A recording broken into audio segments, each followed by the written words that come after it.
Olá, eu sou a Lara Sellen, da Sellen Bertozzi, e eu quero conversar com você hoje a respeito de um tema muito importante. Um tema que causa muitas dúvidas, que traz para sócios de escritórios uma não percepção da amplitude a respeito do tema, que é sobre gestão legal. Então, o que é isso? Como surgiu isso? O que você dentro do teu escritório precisa para levar a gestão a um patamar superior?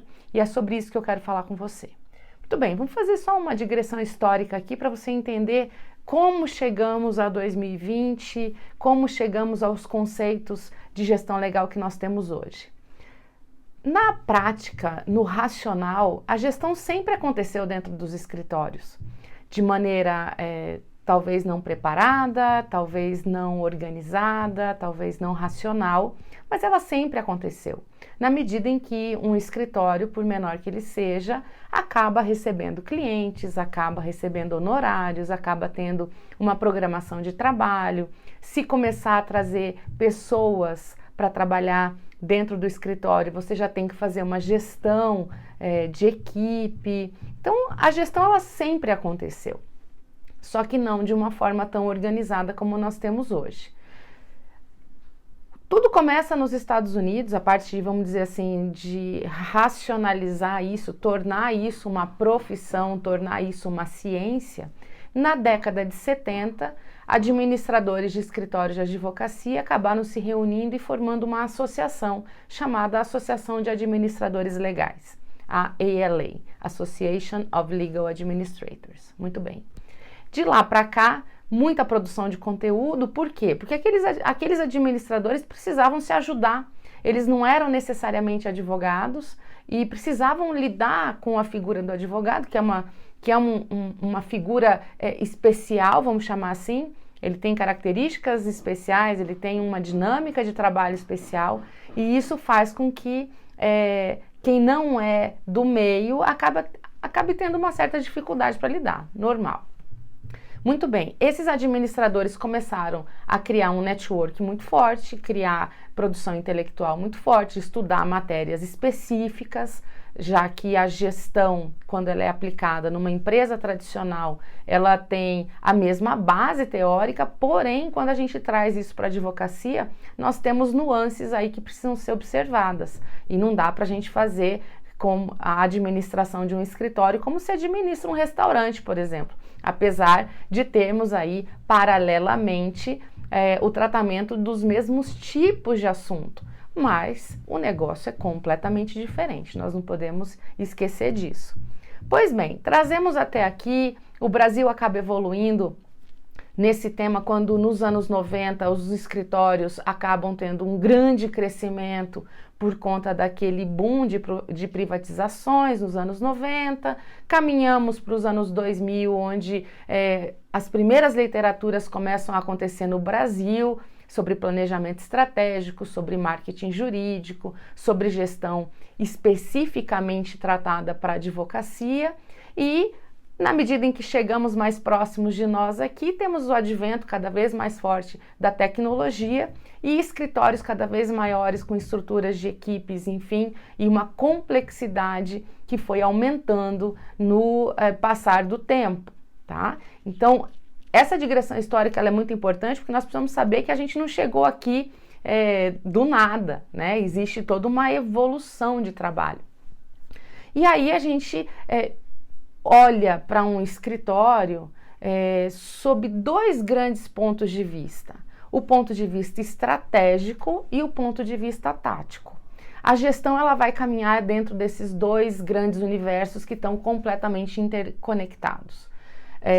No estratégico, a gente está falando de posicionamento, nós estamos falando de definição de mercados para o escritório, nós estamos falando de definição de tipos de cliente, de perfil de cliente, nós estamos falando a respeito da regulação societária que nós temos ali dentro daquele grupo de sócios, como eles vão, enfim, manejar com todas as questões ligadas ao tema societário, né, a relação entre sócios, a distribuição de lucro, papéis de sócios, enfim.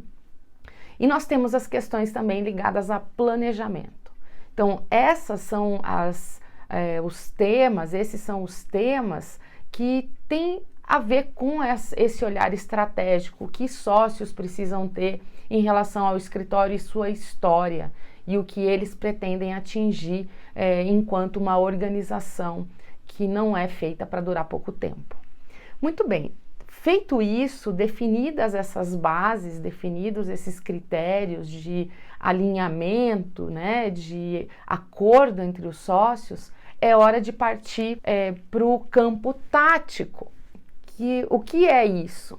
Dentro dos 4 grandes pilares da gestão, a gestão de pessoas, a gestão da produção jurídica, a gestão do marketing jurídico e clientes e a gestão financeira, nós temos aí uma série de políticas, uma série de regramentos que precisam acontecer para que essa casa funcione bem. Para que a gente consiga ter uma lógica dentro do trabalho, para que ele não seja simplesmente um apagar de incêndio. Não, a gente sabe nós sabemos o que estamos fazendo e vamos fazer da melhor forma possível, porque existe ali algo pensado previamente. Então, olhando para cada um dos pilares táticos, na gestão de pessoas, eu preciso assegurar que as pessoas que trabalham dentro do meu escritório são as melhores pessoas que eu poderia conseguir conquistar no mercado para o tipo de advocacia que nós temos. Então, não adianta nada eu ter um escritório cuja relação com o cliente seja muito próxima, diária, que o cliente venha muito ao escritório e precise da voz do seu advogado, que precisa do olhar do seu advogado, e eu tenho uma equipe que não sabe lidar com isso. Eu tenho uma equipe que prefere estar com os papéis, que prefere estar estudando, né? Então, a gente precisa ter um equilíbrio. Eu preciso trazer pessoas que trabalhem para aquele tipo de escritório que a gente tem nas mãos.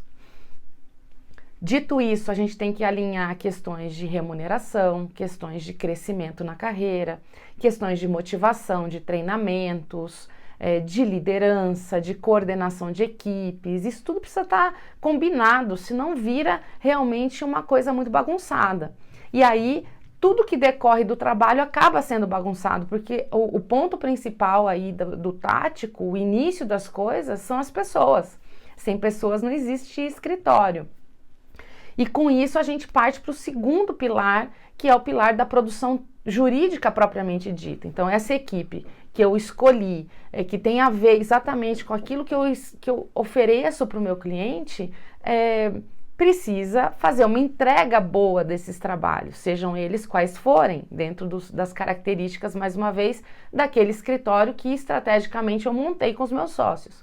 Pois bem, aqui na produção jurídica eu preciso definir sistema, controladoria, quais serão os fluxos de trabalho, como nós asseguramos que os trabalhos serão feitos na qualidade necessária, dentro do prazo, com as informações corretas, que nós tenhamos aí ao longo de um tempo algum tipo de resultado, de indicador, tá? Então eu preciso olhar para essa produção, senão cada um faz do seu jeito, cada um faz na sua hora, as informações não vão estar centralizadas e isso prejudica muito um escritório quando ele precisa, por exemplo, negociar os honorários com o cliente. Se ele não tem essas informações, ele perde a argumentação. Muito bem, segundo pilar. Terceiro pilar é o pilar de marketing jurídico e clientes. É uma matéria muito delicada, muito importante, que precisa ser tratada adequadamente dentro do regramento que a nossa legislação e principalmente o regramento dentro da OAB permite. Então, eu não posso cometer erros nesse campo, sob pena de eu levar uma representação, enfim, de ter a minha marca manchada por alguma ocorrência que não poderia acontecer.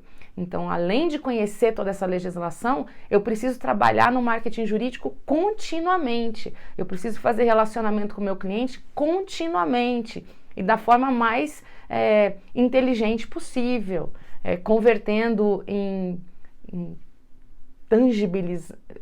matérias tangibilizadas, em questões tangibilizadas, livros, revistas, guias, vídeos, etc., o meu conhecimento. para que alguém que não me conheça possa ter um primeiro contato e perceber como é que eu penso, né? Então, esse marketing jurídico ele é fundamental, e o relacionamento com o cliente também, tanto na manutenção do cliente que eu já tenho, quanto no resgate de clientes que já não são nossos, porque, enfim, encerraram seus contratos, enfim. Então a gente precisa ter um olhar muito profissional dentro do marketing jurídico para não errar e para, sim, aproveitar as oportunidades que o mercado oferece para todos, né? Então, por isso essa inteligência de marketing precisa operar continuamente, sempre liderada por sócios. Não deleguem isso para quem não conhece de advocacia, não tem a responsabilidade de liberar uma publicação, um post, um vídeo, um artigo, etc., porque precisa passar pelo olhar dos sócios, que são os responsáveis, ao final, por tudo que sair escrito pelo escritório, né, para fora. E a gente fecha os 4 pilares táticos com o pilar financeiro, que não menos importante. Ele é talvez a ponta do iceberg, né? Se nós fizermos tudo o que fizemos até aqui, de tudo isso que eu falei, bem feito, e se eu ainda tiver profissionalismo dentro do pilar financeiro, significa que eu vou gastar bem o dinheiro que entra, investir bem esse dinheiro que entra e fazer sobrar mais para as pessoas em termos de resultados e lucros. Então, quanto mais organizado for o meu financeiro, quanto mais ele me ajudar em precificação, quanto mais ele me ajudar nessa organização nos meus indicadores, muito melhor, porque isso que vai fazer o meu escritório perceber que todas as estratégias e táticas que foram adotadas dentro desse racional que eu trouxe até aqui deram certo.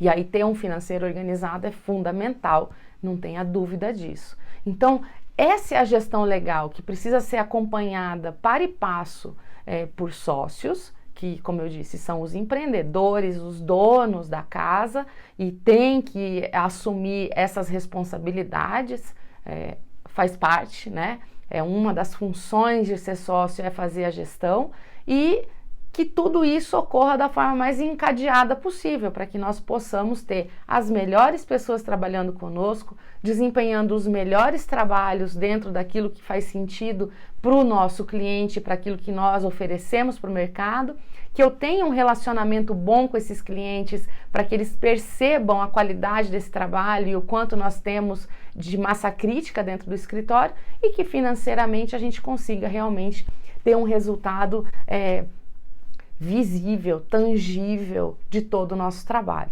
tá? Então, é muito importante vocês terem esse conceito na cabeça, principalmente na hora de contratar uma consultoria, na hora de organizar os seus estudos sobre gestão legal.